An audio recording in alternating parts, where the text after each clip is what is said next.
Today, I'm going to be sharing my personal top 10 tips for surviving an online semester.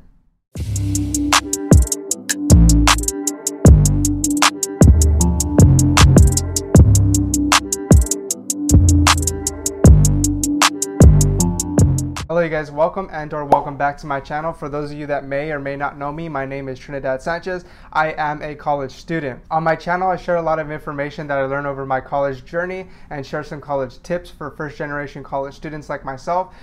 Sometimes college can be a little bit difficult to navigate, and that's what my channel offers. So if you haven't had the opportunity yet, make sure you hit that subscribe button and hit that little notification bell so that way you can know when my newest content is released. So in today's video, I'm going to be talking about my personal top 10 tips for surviving an online semester.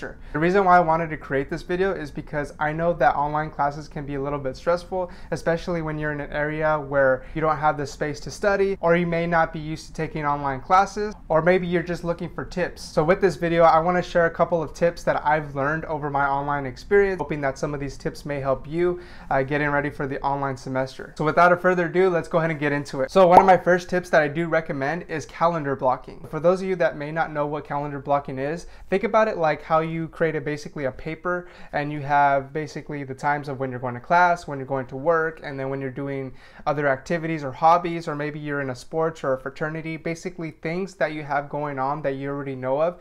You use Google Calendar and pretty much pop those little things into the certain days and times. So I haven't finished mine just yet, but I'm going to show you my Google Calendar. So I started implementing this after I learned this. I started putting in my classes, the days and the times that I'm taking my classes, and some exercise times that I personally want to take out of my day to make sure that I do that. But I still have to put in my work time and some other things, but this is just a general example. If you want to learn a little bit more about calendar blocking, I'll attach the link to the channel below. The channel's name is Simpletivity, and he breaks down how to use Google Calendar, so that way you could calendar block for the upcoming weeks on your online semester, so you have more of a better visual representation of like what is going on for your week. So tip number 2 is a to-do list. Very useful but super effective tool is to have a notebook. A lot of the times you could have a planner or a notebook, but for me, I personally just prefer a notebook because it's more easier for me.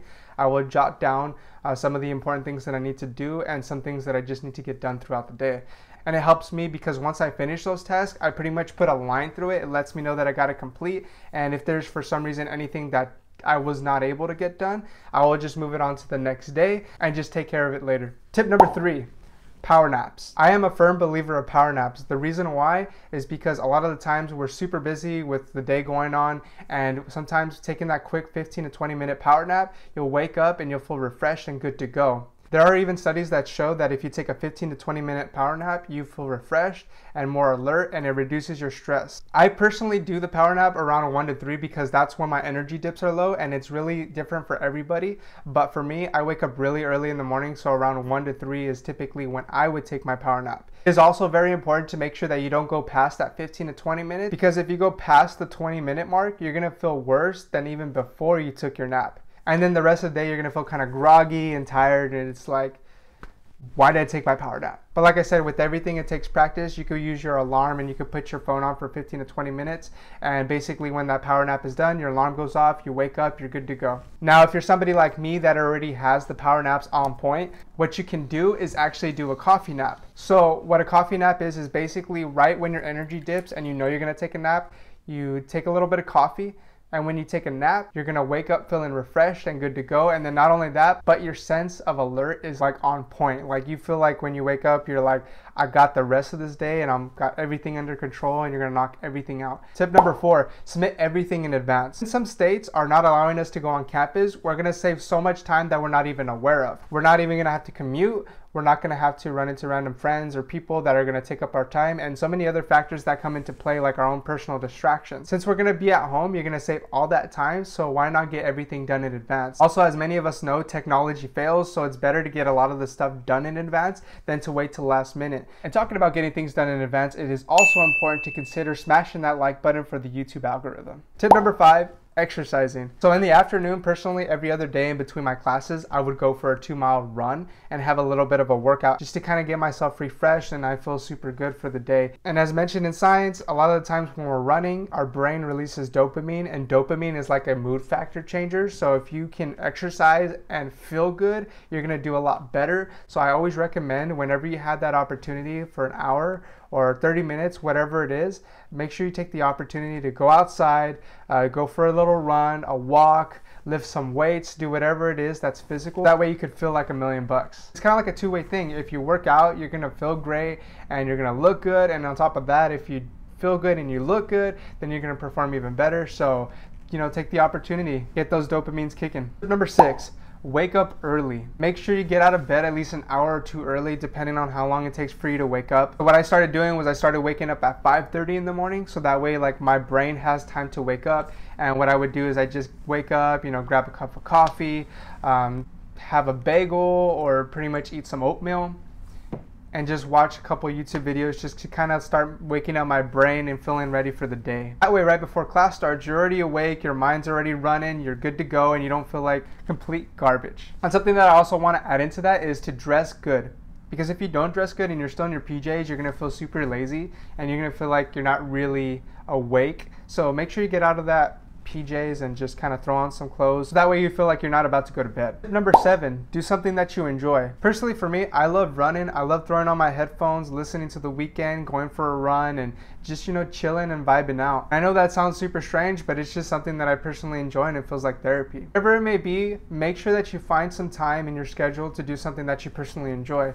It could be video games, Netflix, riding your bike, doing photography, drawing, whatever it may be. Just make sure that you have that time so that way you can break out of that routine, because nothing feels worse than when you're stuck in a routine and you experience burnout. And I've experienced burnout a couple of times, I'm gonna be honest, and it sucks because you just wanna drop everything and be like, you know what, forget it. But make sure you make time to do things that you enjoy, because as it's important to get things done, it is also important to live your life. Tip number 8, make a friend for each class. This for me, I feel like is a really important tip to put out there, as much as it sounds like a simple one, because we're not in person anymore. In person, at least for me, it's a little bit easier to go up and approach somebody that I've known in the class and say, hey, can I trade contacts with you? This way, if I have any questions or I miss a class or anything goes wrong, I could always ask you for help. Now, given that we're gonna be moving to an online platform, professors are gonna get bombarded with questions. And it is so important to find somebody in that classroom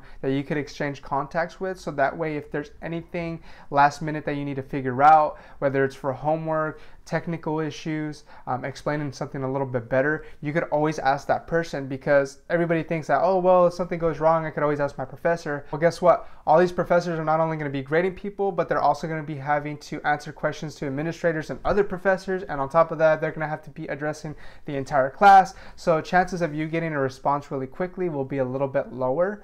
You got to make sure that you have somebody else in each class, so that way if you have a question or two, you could reach out to them and they could explain that to you. So please make sure you take the opportunity to do that for each class. Tip number 9, put your phone away. This is personally something that I struggle with, and I'm pretty sure many of you struggle with as well. I just always want to look at my phone and go on Instagram or like look at things on Facebook, and it completely takes away my time. And sometimes I'm in a Zoom meeting and I'm not even paying attention just because I have my phone right here. The tip that I recommend is remove all distractions, not just your phone, anything that's going to make you not pay attention to your Zoom call, and put it in another room, or put it in airplane mode if that works for you. But that doesn't work for me, because then I just want to turn it off and then use it again. But I move everything to another room and pretty much put myself in a corner or in a little area where I'm just working. Now I know I'm very privileged, and I want to actually tell you guys that I'm very lucky to have my own space. I know a lot of people out there sometimes don't have their own space or area to work in, so I want to acknowledge that I have that. But if you have the opportunity, find times and days where you know it's not as busy, and find a space where you could work in, so that way you could do all the stuff that you need to do, whether it's your Zoom call meetings or your classroom assignments, so that way you don't get distracted at all. To sum it up, anytime you're doing Zoom meetings or you're doing your assignments, put your phone in another room, because it's going to take you forever to finish that essay if you keep looking at memes or friends sending you memes, because my friends send me memes all the time. And Evelise and Matt, shout out to you guys.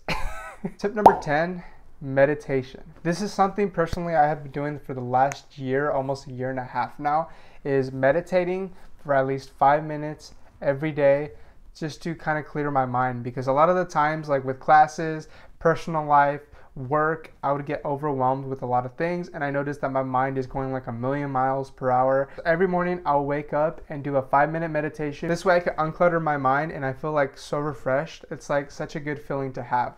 So if you haven't had the opportunity to meditate or haven't had the chance to ever try it, I really recommend it. Don't feel discouraged the first time that you meditate, that you start thinking about all these things, or if you want to itch your hand, or if you want to crack your back, whatever it is that you get distracted, that's going to naturally happen the first time. But as you start meditating and you continue doing it, you're going to notice that you could calm your mind so much quicker, and you're going to get better at it each and every time. And don't feel like if you fall off one day that you're going to stop doing it forever. Just admire that you didn't do it for that one day, and then just continue the next day. So thank you guys so much for watching this video. I hope that you found these tips beneficial. These are some personal tips that I do on a day-to-day basis in order to survive my online classes, and I hope that these tips will help you starting the online semester this fall. So again, I am a first-generation college student, and my goal is to pretty much give you guys some college tips that I learned along the way, and also vlog my college experience, so that way I could better help you guys that are going to community college or going to universities, and kind of give you my advice that I learned during my college journey. Also, comment down below any tips that I didn't share in this video that you think that will be beneficial for everybody else, and I'll make sure that I pin it on top of the feed. In addition to that, also follow my social media pages, because I share a lot of content on my social media. Finally, please share this video with any other college students that's about to start their semester. Thank you so much, you guys, and until next time.